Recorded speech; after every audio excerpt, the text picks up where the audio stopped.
The grandfather clock in the marble foyer chimed 11 times, its deep bronze notes reverberating through the cavernous halls of the Whitmore estate. Alexander Whitmore III stood at the floor-to-ceiling windows of his study, gazing out at the manicured gardens that stretched endlessly toward the Hudson River.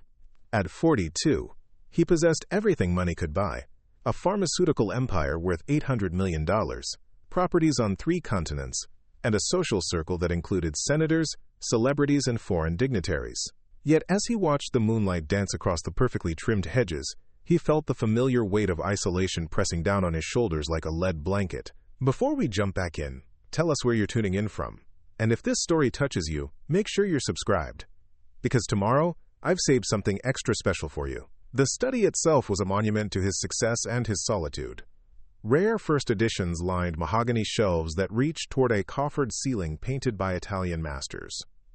A Monet hung above the fireplace, its water lilies seeming to mock him with their peaceful serenity. His desk, carved from a single piece of Brazilian rosewood, held contracts worth millions, invitations to galas he would attend alone, and photographs of business associates whose names he sometimes struggled to remember. The leather chair behind it, custom-made in London, had molded itself to his form over countless lonely evenings spent reviewing quarterly reports and merger documents. Alexander had inherited not just wealth, but the burden of maintaining a pharmaceutical dynasty built by his grandfather in the 1920s. Whitmore Pharmaceuticals had revolutionized pain management and cardiac medications, saving countless lives while generating obscene profits. Yet the irony wasn't lost on him that a company dedicated to healing had left its heir feeling fundamentally broken. His days blurred together in an endless cycle of board meetings, regulatory hearings, and charity galas, where he smiled for photographs while feeling utterly disconnected from every person in the room. The house staff moved through his life like ghosts, efficient and invisible. Mrs. Pemberton had managed the household for 15 years, ensuring his meals appeared at precisely the right temperature, his clothes were pressed to perfection, and his schedule ran with military precision. The gardeners maintained the grounds with such skill that every season looked like a magazine spread. The security team protected his privacy with discretion that bordered on the supernatural. Yet, despite being surrounded by dozens of employees, Alexander often went entire days speaking to no one beyond the bare minimum required for business. His marriage to Victoria Ashford had ended 3 years earlier in a divorce that made headlines in society pages across the country. She had taken half his liquid assets and moved to their Malibu estate with her yoga instructor, leaving behind only the lingering scent of her Chanel perfume and a profound silence that seemed to grow louder each day. Their relationship had been more merger than marriage, 2 powerful families joining forces for mutual benefit. There had been affection, certainly, and shared interests in art and travel, but never the deep connection he had observed in others and secretly longed for himself. The worst part wasn't the loneliness itself, but the growing realization that his wealth had become a barrier to genuine human connection. People approached him with predetermined agendas, seeing dollar signs instead of a person. Romantic interests were inevitably revealed to be fortune hunters. Business associates smiled while calculating how to leverage their relationship for personal gain. Even his own family members seemed to view him primarily as the keeper of the family fortune, their conversations revolving around trust fund distributions and inheritance planning rather than anything resembling genuine affection. Tonight felt particularly suffocating. He had returned from a pharmaceutical industry conference in Geneva, where he had been lauded for his company's latest breakthrough in Alzheimer's research. The breakthrough that would generate billions in revenue while helping millions of patients retain their memories and their dignity. He should have felt triumphant, purposeful, proud of the legacy he was building. Instead, he felt like an actor playing a role, delivering lines about passion and innovation while feeling utterly hollow inside. The applause had echoed in the convention center, but it felt as distant as thunder from a storm happening to someone else. The sound that changed everything was so subtle that Alexander almost missed it entirely. A soft thud from somewhere in the east wing, followed by what sounded like papers scattering across marble. He glanced at his Patek Philippe watch, surprised to realize it was nearly midnight. The household staff typically finished their duties by 10, retiring to their quarters in the converted carriage house or departing for their own homes. Mrs. Pemberton lived on the property, as did Harold, the head groundskeeper. But the cleaning and maintenance staff usually worked during daylight hours when Alexander was at his Manhattan office. Curiosity overcame his usual indifference to household operations. Alexander set down the glass of 25-year-old Macallan he had been nursing and walked toward the sound. His Italian leather shoes made soft clicking sounds against the polished marble floors as he passed through corridors lined with portraits of Whitmore ancestors, their painted eyes seeming to follow his movement with silent judgment. The East Wing housed his private library, a temperature-controlled sanctuary containing over 10,000 volumes collected across 3 generations. The library doors stood slightly ajar, warm light spilling into the darkened hallway. Alexander paused, hearing the soft rustle of papers being gathered. He pushed the door open to find a young man on his hands and knees, collecting scattered documents and books that had apparently tumbled from an overloaded cleaning cart. The cart itself sat nearby, one wheel apparently having caught on the Persian rug, causing the carefully balanced supplies to cascade across the floor. The young man looked up, startled, his dark eyes widening with embarrassment and concern. He appeared to be in his early 20s, with olive skin and thick black hair that suggested Mediterranean heritage. His cleaning uniform was simple, but impeccably clean, and despite his awkward position on the floor, he carried himself with a dignity that immediately caught Alexander's attention. This wasn't the usual cleaning staff that Alexander occasionally glimpsed during his rare daytime appearances at the estate. "Mr. Whitmore, sir, I apologize profusely," the young man said, scrambling to his feet with remarkable grace. His accent carried the faintest trace of something European, perhaps Italian. "I was attempting to clean around your books without disturbing anything, but the wheel became entangled in the rug's fringe. I take full responsibility for this clumsiness." Alexander found himself studying the young man's face with unexpected interest. There was intelligence in those dark eyes, and the formal precision of his speech suggested education beyond what one might expect from cleaning staff. Most notably, there was no trace of the obsequious deference Alexander had grown accustomed to from service workers who knew his net worth. This young man seemed embarrassed by his accident, but not intimidated by Alexander's presence. "No harm done," Alexander replied, then surprised himself by asking, "I don't believe we've met. Are you new to the staff?" "My name is Marco Benedetti, sir. I am indeed new, hired just last week through Mrs. Pemberton's agency.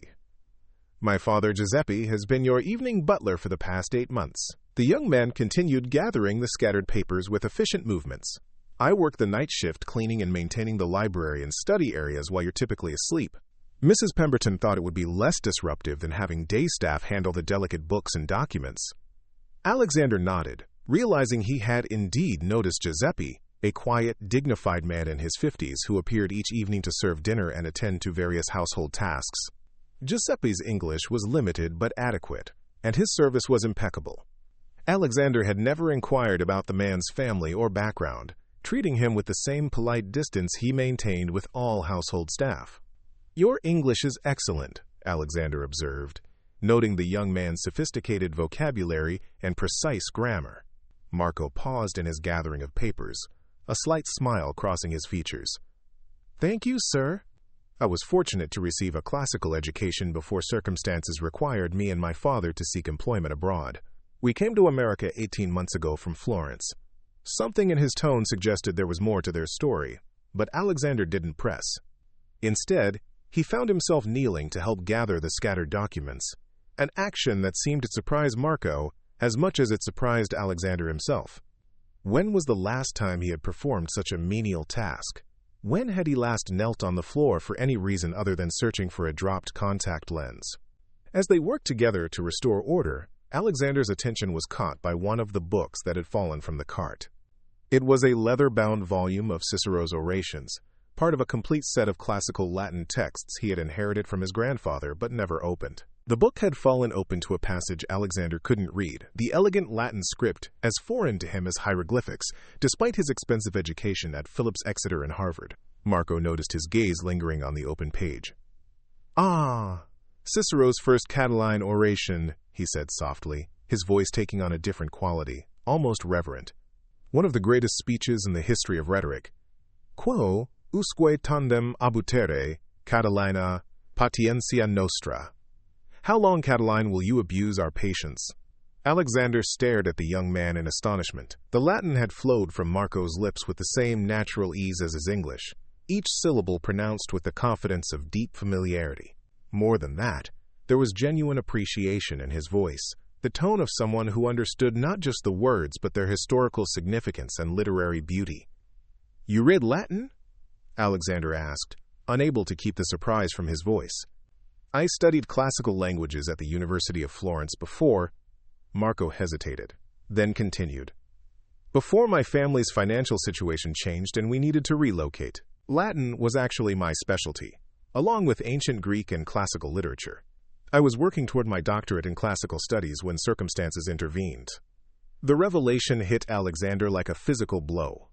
Here was a young man with advanced education in subjects Alexander had always wished he understood better, working as a night janitor in his house. The irony was staggering and somehow deeply moving. Alexander's grandfather had been a passionate collector of classical texts, filling the library with treasures that Alexander had never been able to appreciate. The old man had often spoken of the wisdom contained in ancient works, but Alexander's modern education had focused on business, science, and practical matters that would help him run the pharmaceutical empire. "What circumstances brought you here?" Alexander asked gently, genuinely curious for perhaps the first time in years about another person's story.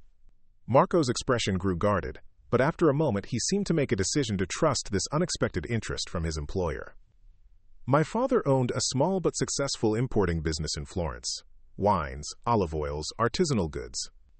Nothing grand, but enough to provide a comfortable middle-class life and to send me to university. 3 years ago, he became involved with the wrong people, made some poor financial decisions trying to expand too quickly. When the economy shifted, he lost everything. The debts were overwhelming, and there were complications with some of his business partners that made it dangerous for us to remain in Italy." Alexander found himself leaning forward, drawn into the story in a way he hadn't felt engaged by anything in months. "So you came to America?" "With nothing but our clothes and my father's pride in his ability to serve others with dignity," Marco continued, his voice steady but tinged with sadness. "Papa had worked briefly as a butler in his youth for a wealthy family in Rome before building his business. When we arrived in New York, it was the only skill that could immediately provide employment and housing. Mrs. Pemberton's agency specializes in placing European domestic staff with discerning families." The young man's choice of words was diplomatic, but Alexander understood the implication. Wealthy Americans who wanted the cachet of European-trained household staff. People who valued the accent and old-world manners as much as the actual service provided. Alexander felt a flush of shame, realizing he had indeed been pleased when Mrs. Pemberton mentioned Giuseppe's Italian background, seeing it as a mark of sophistication for his household. "And you?" Alexander asked.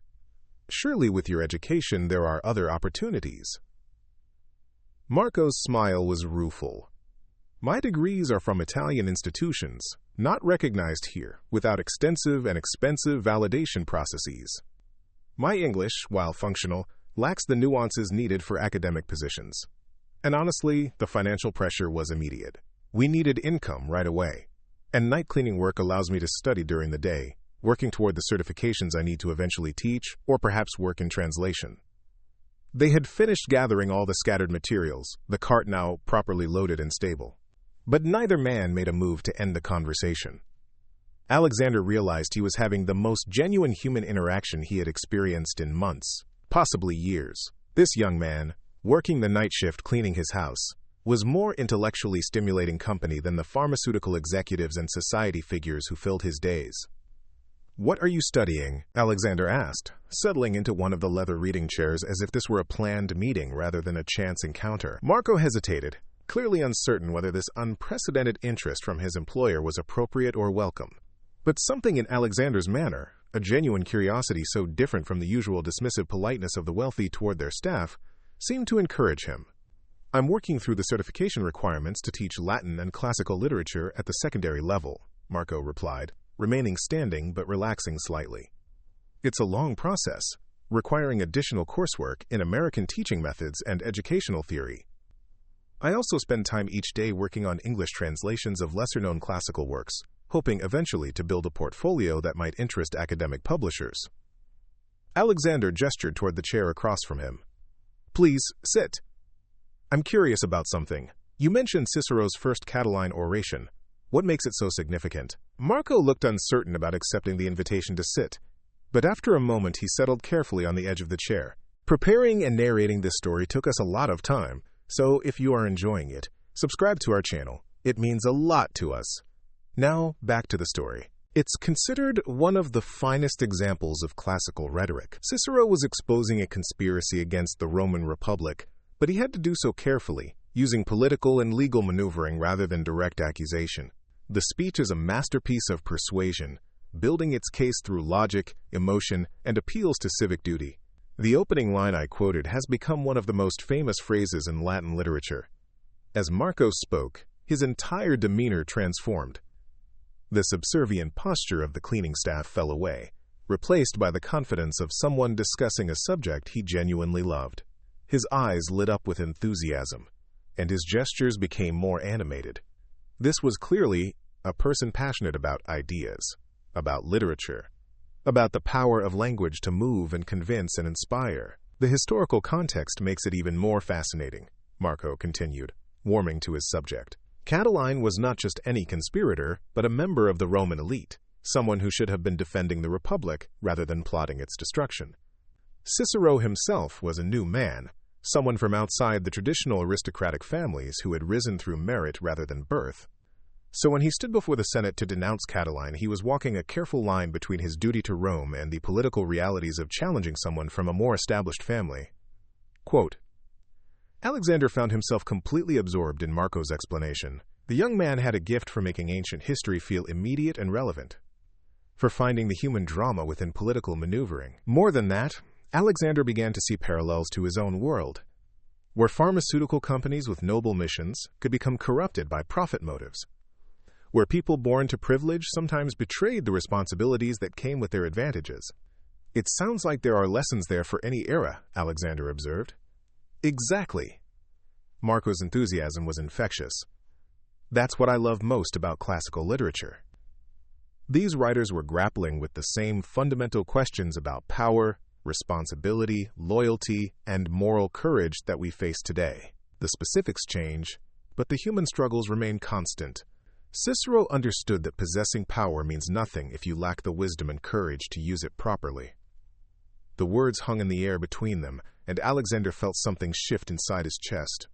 Here was this young man who had lost everything and been forced to start over in a foreign country, working night shifts to survive while pursuing knowledge for its own sake.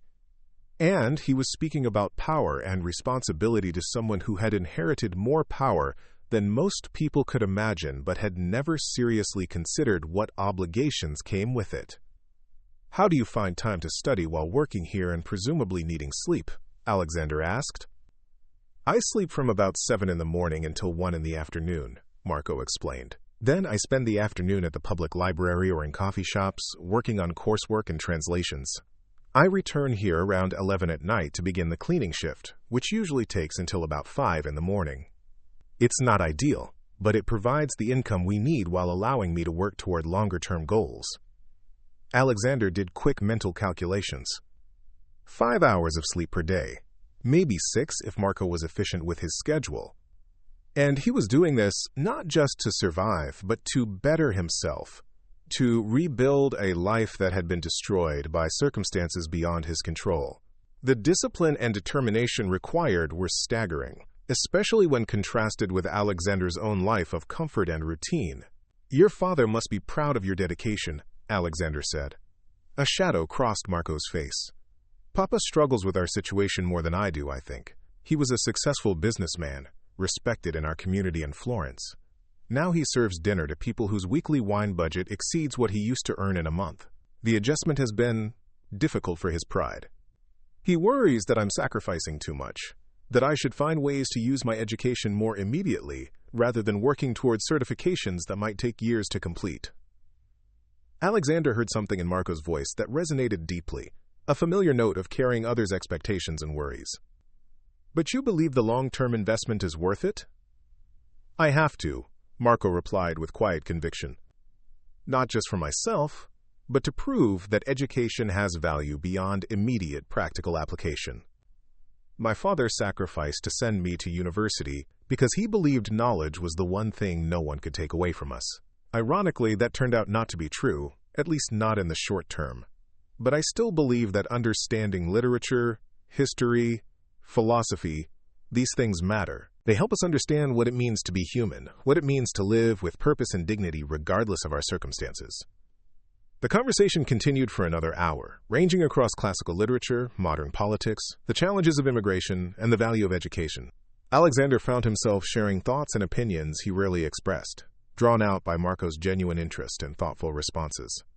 When Marco mentioned his father's wine importing business, Alexander found himself describing his own struggles with the pharmaceutical industry, the tension between profit motives and genuine healing, the isolation that came with inheriting a business rather than building one. "It sounds like you understand something about the weight of expectations," Marco observed perceptively. "Different circumstances, certainly, but perhaps similar pressures to live up to other people's definitions of success." Alexander stared at the young man, struck by the insight. "I've never thought of it that way. But you may be right. I've spent my entire life trying to be worthy of what I inherited, but I'm not sure I've ever stopped to consider whether I actually wanted it, or whether it was making me happy." "Cicero wrote about that too, in his letters to Atticus," Marco said with a slight smile. "He struggled with whether to engage in politics, knowing it would bring both power and misery. He wrote that sometimes the greatest courage is required not to seize opportunities, but to choose which ones are worth the cost they extract from your soul."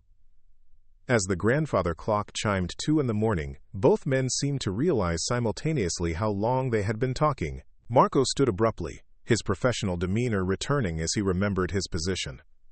"Mr. Whitmore, I apologize for taking so much of your time. I should complete my duties and allow you to rest." Alexander rose as well, but reluctantly. "Marco, this has been the most stimulating conversation I've had in months. Would you be interested in continuing our discussion sometime? Perhaps tomorrow night, after you've finished your work?" Marco's surprise was evident. "Sir, that's very kind, but I wouldn't want to impose or create any awkwardness with my employment." "You wouldn't be imposing," Alexander said firmly. "Honestly, you'd be doing me a favor. I have thousands of books in this library that I've never been able to properly appreciate. Maybe you could help me understand some of them." Something in Alexander's tone, a genuine loneliness beneath the polite request, seemed to reach Marco. After a moment's consideration, he nodded. "I would be honored, Mr. Whitmore. Perhaps we could start with something more accessible than Cicero? Ovid's Metamorphoses, perhaps? Or some of Seneca's letters." "I'll leave that entirely to your judgment," Alexander replied, feeling a spark of anticipation that had been absent from his life for longer than he cared to remember. "I'll look forward to tomorrow night." As Marco resumed his cleaning duties and Alexander finally headed to his bedroom, both men carried with them the strange sense that something significant had shifted. Alexander lay awake for another hour, thinking about Cicero and power and responsibility, about a young man who cleaned floors at night so he could study during the day, about the possibility that genuine human connection might actually be possible even for someone in his isolated position. In the servants' quarters, Marco quietly prepared for bed as dawn approached, his mind still buzzing from the unexpected encounter. He had been in America for 18 months, working various jobs, interacting with dozens of employers and supervisors. None had ever asked about his background, his interests, his thoughts on anything beyond his immediate duties. Tonight, for the first time since leaving Florence, he had felt like his mind was valued as much as his labor. The next evening, Alexander found himself checking his watch repeatedly as 11 o'clock approached. He had spent the day in Manhattan, attending the usual meetings and reviewing the usual reports, but his mind kept drifting to the conversation with Marco. He had even stopped by the Strand bookstore during lunch, purchasing a beginner's guide to Latin grammar and a translation of Seneca's letters. The salesperson had looked at him strangely, clearly wondering why a middle-aged pharmaceutical executive was suddenly interested in dead languages, but Alexander had felt something he hadn't experienced in years. Genuine curiosity about learning something new. When he heard the familiar sound of the cleaning cart's wheels on marble, Alexander was already in the library, ostensibly reviewing quarterly projections, but actually waiting. Marco appeared in the doorway right on schedule, his professional smile faltering slightly when he saw Alexander at the reading table. "Good evening, Mr. Whitmore. I hope you don't feel obligated to wait up for me. I can certainly work around your schedule if you prefer to use the library." "Actually, I was hoping you might have time for that conversation we discussed," Alexander replied, gesturing to the chair across from him. "I picked up a few books today that I thought might help me follow along." Marco's surprise was evident as he noticed the Latin grammar guide and Seneca translation on the table. "You've been preparing for our discussion?" "Is that strange?" Alexander asked, suddenly feeling self-conscious about his enthusiasm. "Not strange at all," Marco replied, his smile becoming more genuine. "It's wonderful, actually. Most people assume that classical literature is either too difficult or too irrelevant to bother with. The fact that you're willing to make the effort means we can have a real conversation rather than just me lecturing at you." They settled into their chairs, and Marco opened the Seneca translation to a letter he had marked with a small piece of paper. "I thought we might start with letter 47, where Seneca writes to Lucilius about how to treat slaves and servants. It seemed appropriate to our situation." Alexander felt heat rise in his cheeks, understanding the implication. "I haven't been treating you as an equal, have I?" "You've been perfectly polite and professional," Marco replied diplomatically. But Seneca argues for something beyond politeness. He suggests that the accident of birth that makes one person a master and another a servant doesn't reflect their fundamental worth as human beings. "They are slaves," he writes, "but they are also human beings. They are slaves, but they are also friends. They are slaves, but they are also humble friends." Marco read the passage in Latin first, his pronunciation clean and confident, then in English translation. Alexander found himself moved not just by the words, but by the obvious care with which Marco handled the text, the reverence he showed for ideas that had survived nearly 2,000 years. "Seneca was writing to someone who owned hundreds of slaves," Marco continued, "but his advice applies to any relationship where power imbalances exist. He's arguing that wisdom means recognizing the humanity in everyone, regardless of their social position or economic circumstances." Alexander leaned back in his chair, processing the implications. "Are you suggesting that I've been missing opportunities to connect with people because I've been too focused on our different social positions?" "I'm suggesting that Seneca believed true wisdom comes from understanding that we're all fundamentally the same," Marco replied carefully. "We all face loss, disappointment, fear, hope. We all struggle with questions about purpose and meaning. The external circumstances of our lives, whether we're wealthy or poor, powerful or powerless, these things change, but the core human experiences remain constant." They spent the next 2 hours exploring Seneca's letters, discussing the Stoic philosophy of focusing on what can be controlled versus what must be accepted, the importance of virtue over material success, the value of friendship and genuine human connection. Alexander found himself sharing things he had never discussed with anyone: his fear that he was wasting his life, his guilt about inherited privilege, his loneliness despite being surrounded by people who wanted something from him. Seneca wrote about that too, Marco observed when Alexander described feeling trapped by others' expectations. In letter 77 he talks about how we often become slaves to our own success, unable to enjoy what we've achieved because we're too busy protecting it or feeling guilty about it. He argues that true freedom comes from understanding what really matters, and having the courage to pursue that regardless of what others think. "What do you think really matters?" Alexander asked. Marco was quiet for a long moment, considering the question seriously. "I think it matters that we use whatever gifts we've been given, whether that's wealth or education or opportunity, to make the world a little better than we found it. I think it matters that we form genuine connections with other people, that we see them as they actually are, rather than as we expect them to be. And I think it matters that we never stop learning, never stop growing, never stop questioning whether we're living up to our potential." Alexander felt something profound shift in his understanding of his own life. Here was someone who had lost everything material but maintained clear priorities about what actually mattered. Someone who worked manual labor to survive but never stopped pursuing knowledge and growth. Someone who could have been bitter about his circumstances but instead found meaning in service and study. "How do you maintain such perspective?" Alexander asked. "Most people in your situation would be angry, resentful. Seneca would say that anger and resentment are choices," Marco replied. Painful choices that accomplish nothing positive. What happened to my family in Italy was unfortunate, but dwelling on it won't change anything. The only question that matters is what I do with the circumstances I have now. And honestly, working here, having access to this incredible library, meeting someone willing to engage with ideas, these are privileges I couldn't have imagined when we first arrived in America. Alexander looked around the library with new eyes, seeing it through Marco's perspective. Thousands of volumes representing centuries of human wisdom, available whenever he wanted them, yet mostly ignored in favor of business reports and financial newspapers. A young man who would give anything for unlimited access to such resources was instead limited to stolen hours between sleep and work. "Marco, I want to ask you something, and I hope you'll be completely honest with me," Alexander said slowly. "What would you do if money weren't a consideration? If you could pursue any path without worrying about income or practical concerns?" Marco's eyes lit up with the question, revealing dreams he rarely allowed himself to consider. "I would want to teach, but not just high school Latin. I would want to create programs that help people understand why classical literature still matters, why these ancient voices have something to say to modern problems. I would want to translate works that haven't been made accessible to general readers, to bridge the gap between academic scholarship and public understanding. I would want to prove that education in the humanities isn't a luxury for the privileged, but a necessity for anyone who wants to live thoughtfully." The passion in Marco's voice was unmistakable, and Alexander felt a stab of envy for someone who knew so clearly what he wanted to contribute to the world.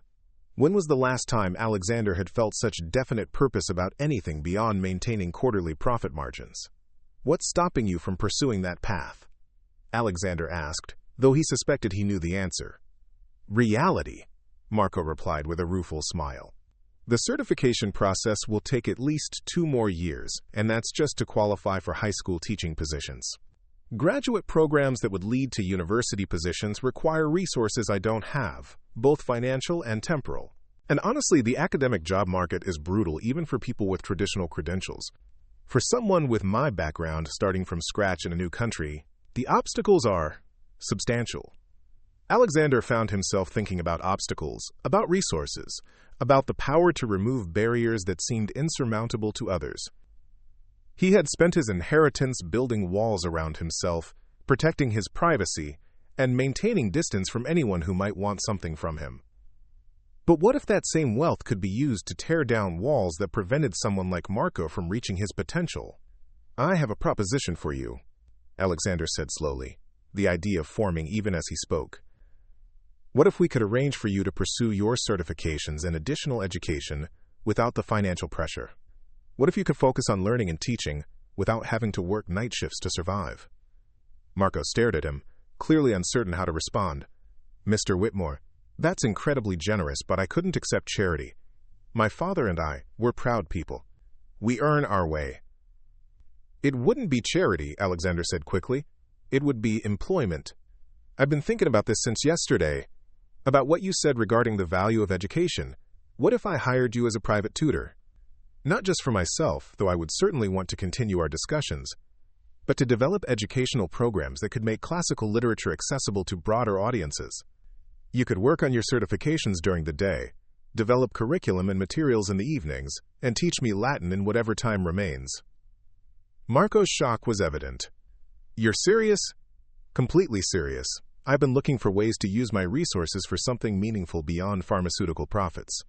This could be the beginning of something important, a way to prove that education in the humanities has practical value for anyone willing to engage with it." The conversation continued until nearly 4 in the morning, as they explored the possibilities and practicalities of Alexander's proposal. Marco's initial skepticism gradually gave way to cautious excitement as Alexander outlined his vision, a foundation dedicated to making classical education accessible, starting with programs for high school students and working adults, eventually expanding to include scholarship programs and teacher training initiatives. "Why would you do this?" Marco asked finally. "We barely know each other." Alexander considered the question seriously. "Because last night was the first time in years that I felt genuinely engaged with another person. Because you've reminded me that there are things more important than profit margins and board meetings. Because I have resources that could make a real difference in the world, and I've been too self-absorbed to figure out how to use them properly." He paused, then continued more quietly. And because I think my grandfather would have approved. He collected all these books because he believed ideas mattered, that wisdom from the past could inform decisions in the present. I've been a poor custodian of his legacy, treating his library like a museum rather than a living collection. Maybe it's time to change that. As dawn approached and their second extraordinary conversation came to an end, both men felt the weight of possibility. Alexander retreated to his bedroom with his mind spinning with plans and questions, energized in a way he hadn't experienced since college. Marco finished his cleaning duties with efficient speed, his thoughts focused not on fatigue but on the incredible opportunity that had just presented itself. The foundation that would eventually emerge from their late-night discussions would transform not just their own lives, but the lives of hundreds of students who would discover that ancient wisdom could illuminate modern challenges. But that transformation began with a simple recognition that genuine human connection could bridge any gap, whether of wealth, education, nationality, or circumstance, when two people were willing to see past surface differences to the deeper currents of shared humanity. In the weeks that followed, Alexander's household routine would be completely disrupted as he threw himself into learning Latin with the enthusiasm of a graduate student. Marco's schedule would shift from night cleaning to day tutoring, his father Giuseppe initially suspicious of their employer's motives, but gradually convinced by the obvious respect and genuine friendship developing between the two men. The library that had been a monument to unused knowledge would become a center of active learning and discussion. And Alexander Whitmore III, heir to a pharmaceutical fortune, would discover that his true legacy might not be the medicines his company produced, but the minds his foundation would nurture, and the barriers his resources could remove. The transformation began subtly, like morning light gradually illuminating a room that had been dark for years. Alexander found himself rising earlier each day, not from insomnia or anxiety, but from genuine anticipation.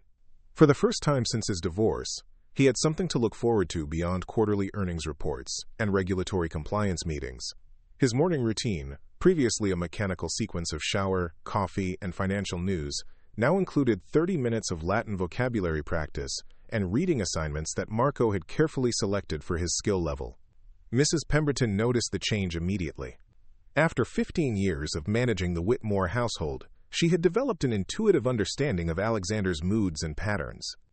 The man who had barely acknowledged the household staff beyond polite nods was now asking detailed questions about Marco's schedule, requesting that a comfortable chair be moved into the library, and inquiring whether Giuseppe needed any additional support in his duties. Most remarkably, Alexander had asked her to clear his calendar for Thursday evenings, something he had never done for any social or personal commitment. Giuseppe Benedetti observed the developing friendship between his employer and his son with a mixture of pride and concern. Having spent months serving dinner to a man who seemed trapped in profound loneliness, Giuseppe was grateful to see Alexander becoming more animated and engaged. However, his experience in service had taught him that relationships between employers and staff, no matter how well-intentioned, could shift without warning. He had seen other domestic workers lose their positions when familiarity bred contempt, or when household dynamics became complicated by personal attachments. Marco, meanwhile, was experiencing something he had thought lost forever when his family's fortunes collapsed in Florence. For the first time since arriving in America, he felt intellectually challenged and valued. Alexander proved to be an eager and surprisingly capable student, approaching Latin grammar with the same methodical precision he brought to pharmaceutical research. More importantly, their evening discussions had evolved beyond simple language lessons into wide-ranging explorations of philosophy, literature, and the application of classical wisdom to modern dilemmas. 3 weeks after their first extended conversation, Alexander made a decision that would fundamentally alter both their trajectories. He called Marco into his study during the afternoon, a departure from their established evening routine that immediately signaled something significant. "I've been thinking about our discussions regarding education and opportunity," Alexander began without preamble. "I've made some phone calls, done some research, and I have a proposal that I hope you'll consider seriously." Marco settled into the chair across from Alexander's desk, noting the formal tone but encouraged by the obvious excitement in his employer's voice. "I've spoken with the Dean of Classical Studies at Columbia University," Alexander continued. "Dr. Margaret Thornfield is an old family friend.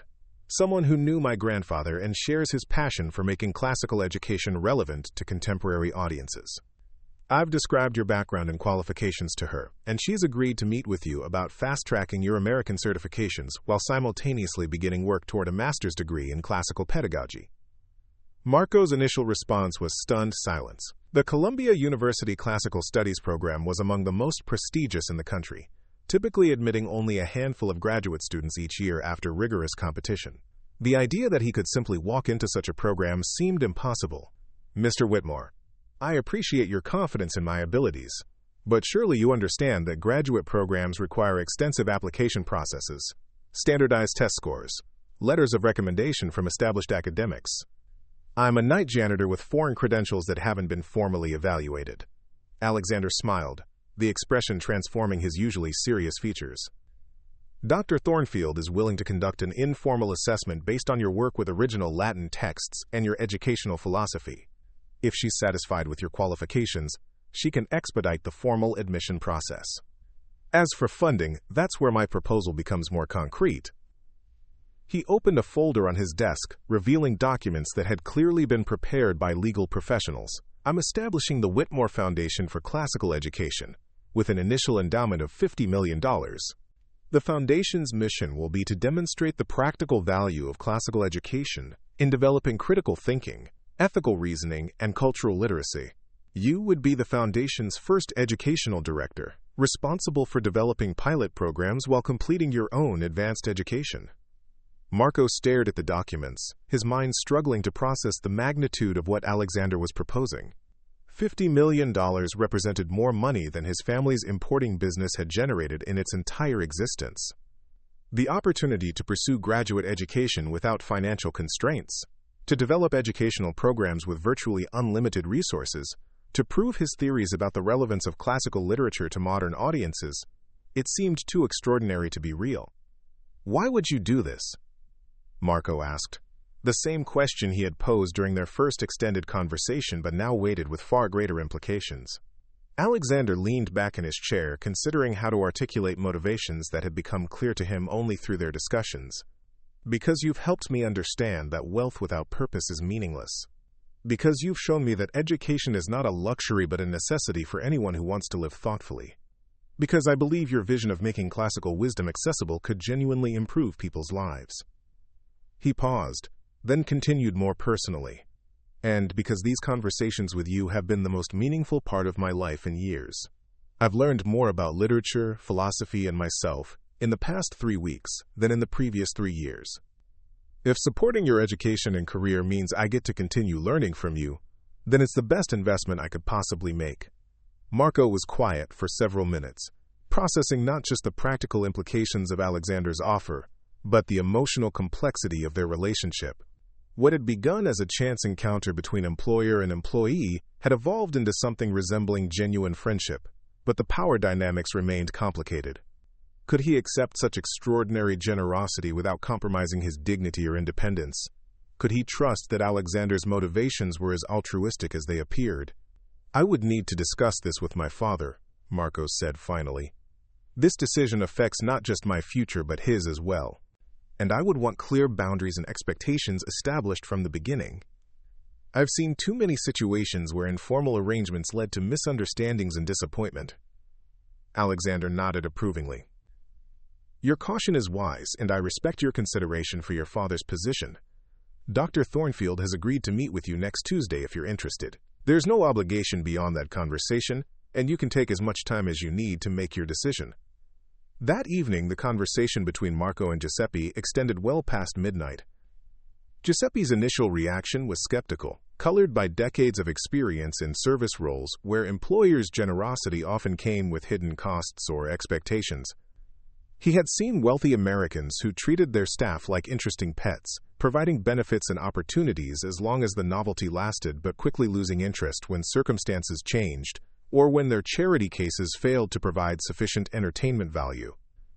Rich people, they sometimes play games with our lives, Giuseppe warned in Italian, their native language allowing for nuances that English couldn't capture.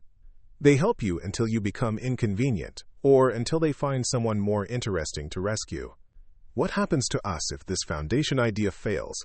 or if he grows tired of being your patron. Marco understood his father's concerns, but he also recognized an opportunity that might never come again. Papa, what if this is our chance to rebuild not just financially but professionally? What if Mr. Whitmore's resources could help me become the teacher I always wanted to be? Isn't that worth some risk? Giuseppe studied his son's face, seeing the hope and excitement that had been absent since their departure from Florence. You believe this man is sincere? I believe he's lonely and searching for meaning, just as we are, Marco replied. I believe he genuinely values education and wants to use his wealth for something beyond personal comfort. But more than that, I believe he respects me as a person, not just as someone to be rescued or reformed. Their conversation continued in the pre-dawn hours, weighing practical concerns against unprecedented opportunities. Giuseppe's skepticism gradually softened, as Marco described the depth and consistency of his discussions with Alexander, the genuine intellectual curiosity their employer displayed, and the careful way Alexander had approached the foundation proposal with legal documentation and clear professional boundaries. The meeting with Dr. Thornfield took place the following Tuesday in her office at Columbia, a book-lined sanctuary that reminded Marco powerfully of Alexander's library, but with the lived-in quality of active scholarship rather than collected display. Dr. Thornfield herself was a woman in her late 60s, with silver hair and piercing blue eyes that suggested both intelligence and skepticism. She had agreed to the meeting as a favor to Alexander, but her manner made clear that professional standards would not be compromised regardless of personal relationships or financial considerations. Mr. Benedetti, I understand you have an unconventional background, she began without preliminary pleasantries. Mr. Whitmore speaks very highly of your qualifications, but I need to assess your capabilities myself. I'd like you to work through a passage of Tacitus with me, providing both translation and historical analysis. For the next 2 hours, Marco demonstrated his mastery of Latin grammar, his understanding of historical context, and his ability to articulate complex ideas in clear, accessible English. Dr. Thornfield's initial skepticism gradually gave way to obvious respect, as Marco not only translated the assigned passages accurately, but provided insights into Tacitus's rhetorical strategies and political motivations that revealed sophisticated analytical skills. Your technical knowledge is impressive, she acknowledged, but what interests me more is your pedagogical philosophy. How would you make classical literature relevant to students who see it as dead language about dead people? Marco's response drew on months of conversations with Alexander. Examples of how Stoic philosophy applied to modern stress management, how Cicero's rhetorical techniques illuminated contemporary political discourse, how Roman historians' analysis of power and corruption offered frameworks for understanding current events. He spoke passionately about education as transformation rather than mere information transfer, about the power of ancient voices to speak to timeless human concerns. Dr. Thornfield listened intently, occasionally asking probing questions that tested both Marco's knowledge and his convictions. When the interview concluded, she sat back in her chair with an expression of surprised satisfaction. Mr. Benedetti, I'm prepared to offer you conditional admission to our master's program in classical pedagogy, with the possibility of continuing toward a doctoral degree if your work meets our standards. The foundation partnership Mr. Whitmore has proposed would provide an excellent laboratory for testing innovative approaches to classical education. Walking back through the Columbia campus after the meeting, Marco felt a profound shift in his sense of possibility. The Gothic buildings and tree-lined pathways represented not just academic prestige but intellectual community, a place where his passion for classical literature would be understood and valued, rather than seen as impractical luxury. Alexander was waiting in the library when Marco returned to the estate that evening, clearly anxious about the outcome of the Columbia meeting.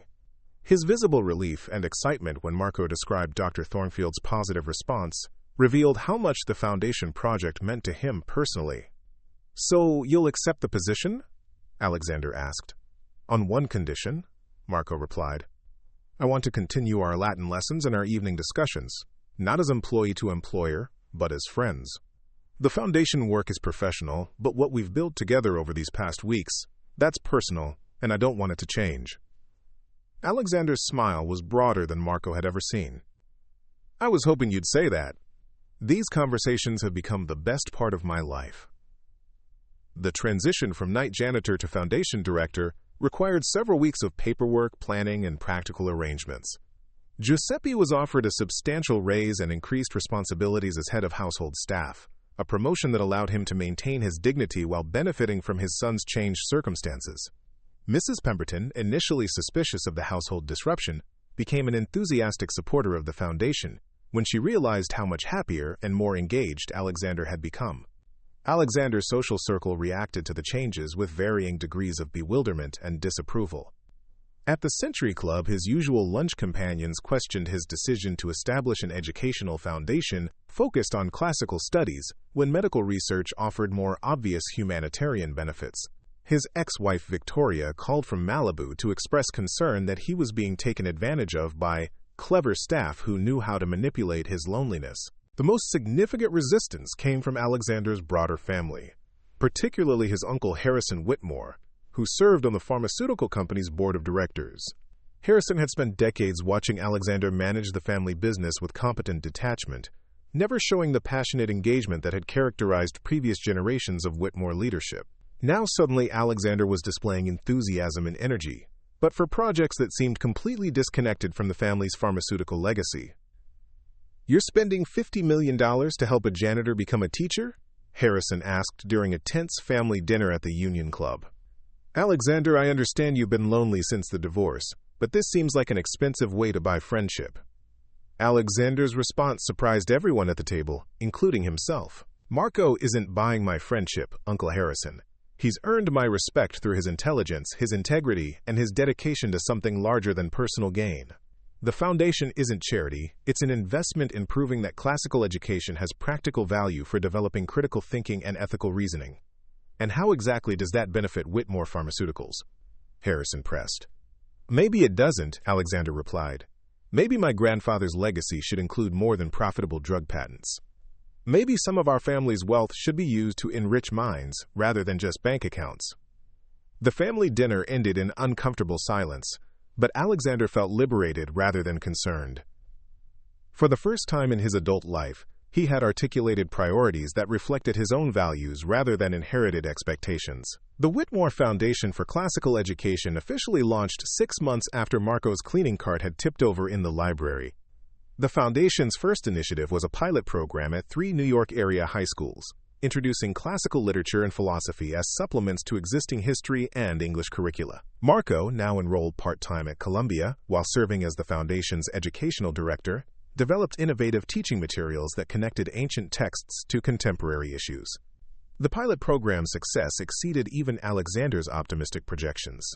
Students who had initially groaned about studying dead languages became engaged participants in discussions about power, justice, courage, and wisdom. Teachers reported improved critical thinking skills and increased interest in historical analysis. Parents noticed that their teenagers were asking more thoughtful questions about current events and personal decisions. Media attention followed the program's early success.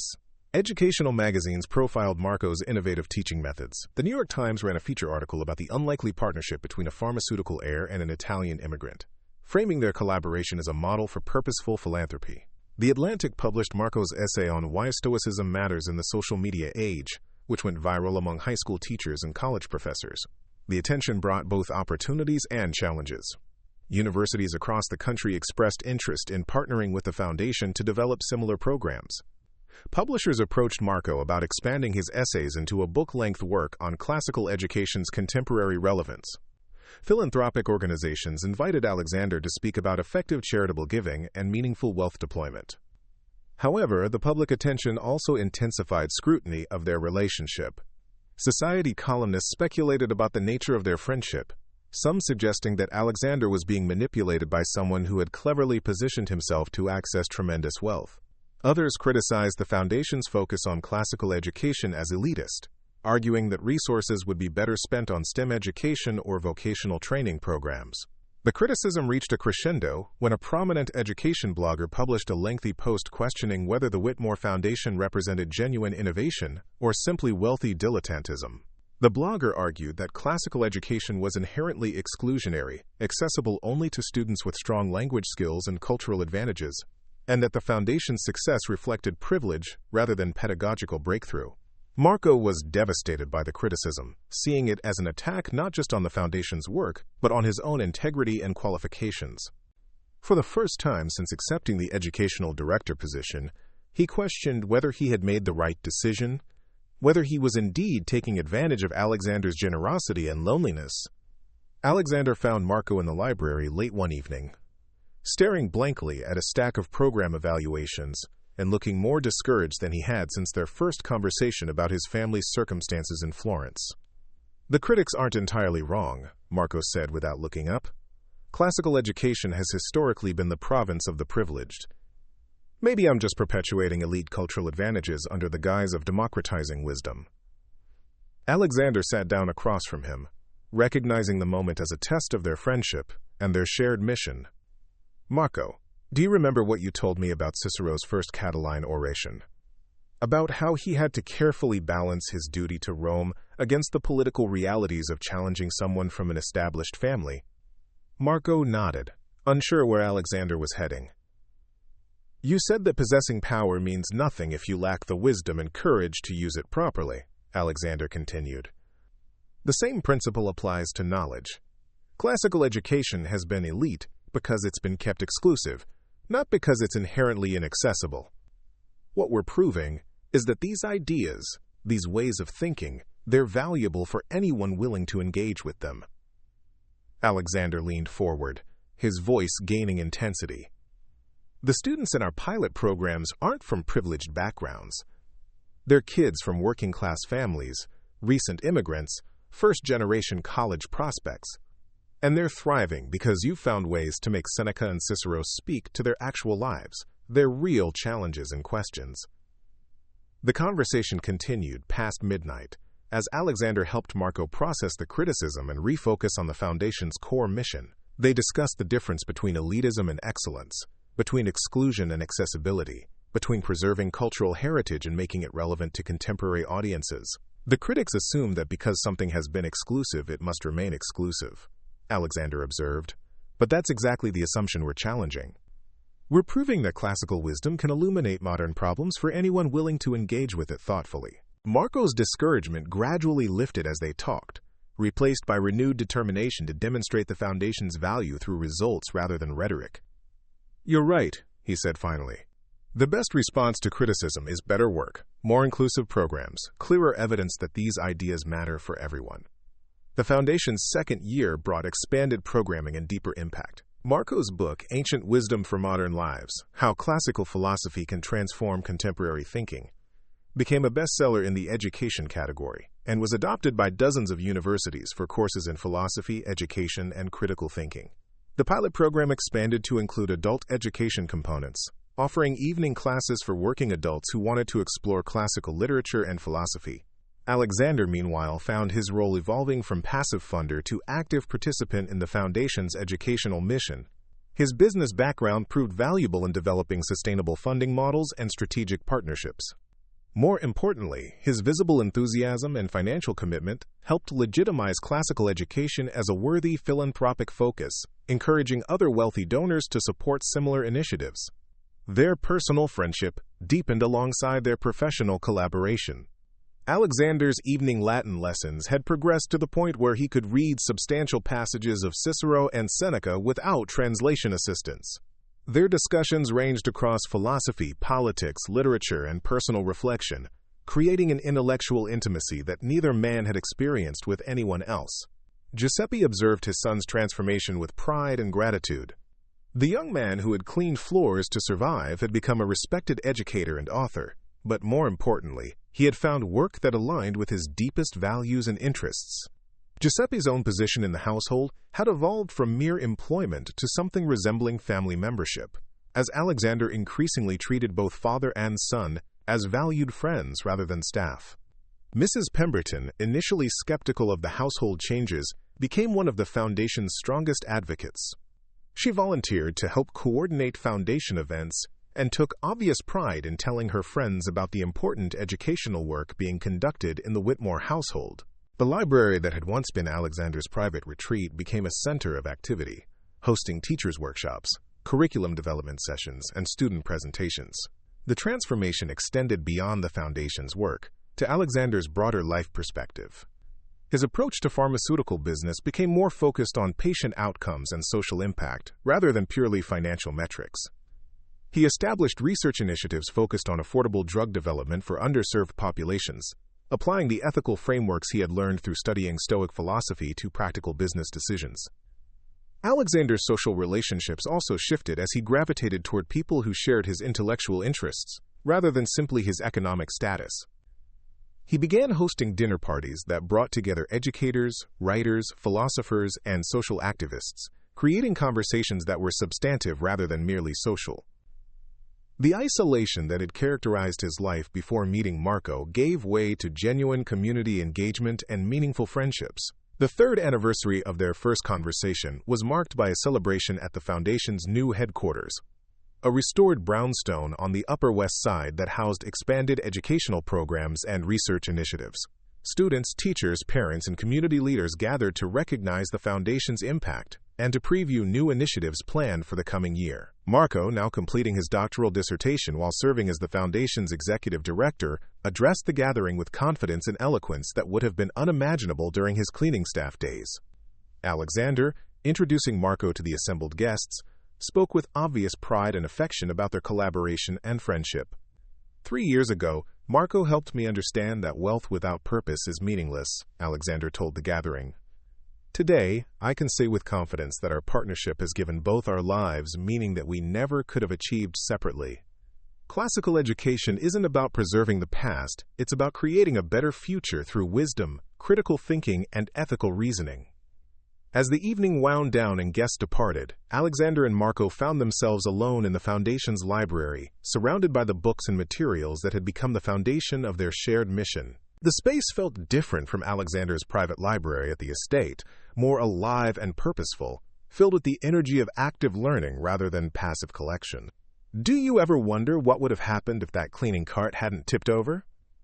Alexander asked, settling into one of the comfortable reading chairs they had selected together. Marco smiled, remembering the embarrassment and anxiety of that first evening. I think we would have found each other eventually. Some connections are strong enough to overcome any circumstances. Perhaps, Alexander agreed. But I'm grateful it happened when it did. 3 years ago, I was going through the motions of living without really understanding what life could be. Now, I wake up every day excited about the work we're doing, the students we're reaching, the difference we're making. Marco nodded, understanding exactly what Alexander meant. My father always said that America was the land of second chances. I never understood what he meant until I met you. Not just the financial opportunities, but the chance to reinvent ourselves, to become who we were meant to be rather than who circumstances forced us to be. Their conversation continued, as it had so many evenings before, ranging across philosophical questions and practical concerns, personal reflections and professional plans. But now their discussions took place in the context of shared accomplishment and mutual respect, a friendship that had survived the test of changed circumstances and public scrutiny. The Whitmore Foundation for Classical Education had become more than either man had originally envisioned, but its success reflected the genuine connection that had sparked its creation. Two people from completely different backgrounds had recognized something valuable in each other, and had built something meaningful together. Classical wisdom had found contemporary application through their partnership, proving that ancient voices could indeed speak to modern challenges when interpreted by minds open to transformation and growth. Up next, you've got 2 more standout stories right on your screen. If this one hit the mark, you won't want to pass these up. Just click and check them out.